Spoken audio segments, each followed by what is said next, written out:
Hallo almal, ek is Luzon van Vieren van Swift Vee en ons is vandag hier so by die 69ste Nasionale Vleis Merino veiling. Langs my het ek vir oom Jan Vosloo. Oom, sê vir my, hoe was vandag se veiling? Wat is die vooruitsigte vir oom? Hulle deel net so 'n bietjie met ons oom se gevoel oor vandag. Luzon, baie dankie vir die geleentheid. Ons is baie tevrede met die gehalte ramme wat aangebied was en die kopers het redelik saamgestem as ons kyk na die uitslae.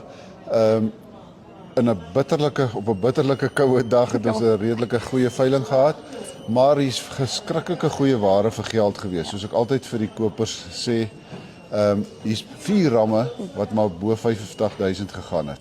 So gemiddeld op 'n nasionale veiling klink altyd relatief hoog. BKB het my nou laat weet 21.545 vir die 55 ramme verkoop. Maar dit skets altyd bietjie, dis net 4 bo 50.000.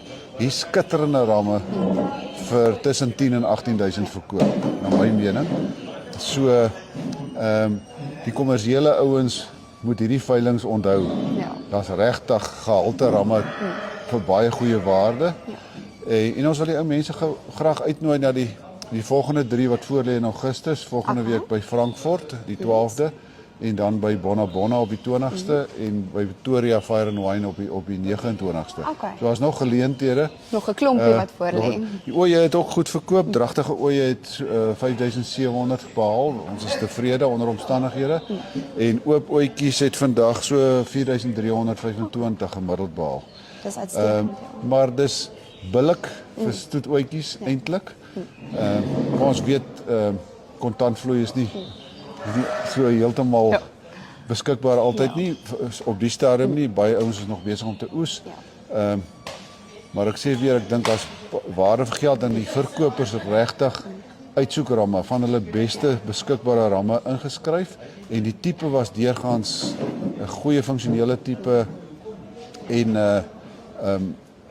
regtig waar ons het goeie terugvoer ook gekry. Interessant van die latere ramme op die veiling was toe nou van die gewilde ramme en dit bring meer dat die veiling stadig aan die gang kom want ouens wag vir daai ramme wat meeste gemerk het om hulle in die hande te kry. Yes. So dit het ook 'n invloed Ja. hoe die ramme geplaas is op 'n veiling, maar mense nie beheer nie, dit is maar hoe hy toevallig ingedeel word. Maar ons is baie tevrede en dankie vir Swift Vee se hulp ook en die aanlyn het 'n rol gespeel vandag. So ons is dankbaar vir julle Ons as baie Swift dankie. Vee ook wil net vir oom ook sê baie dankie dat ons deel kan wees van hierdie ongelooflike geleentheid en hoop om verder baie lank pad met oom hulle te stap. En sien definitief in die in die toekoms wat nou in Augustus is die veiling sien ons dan vir oom hulle ook. Verseker, baie dankie. Dankie baie oom. Goed.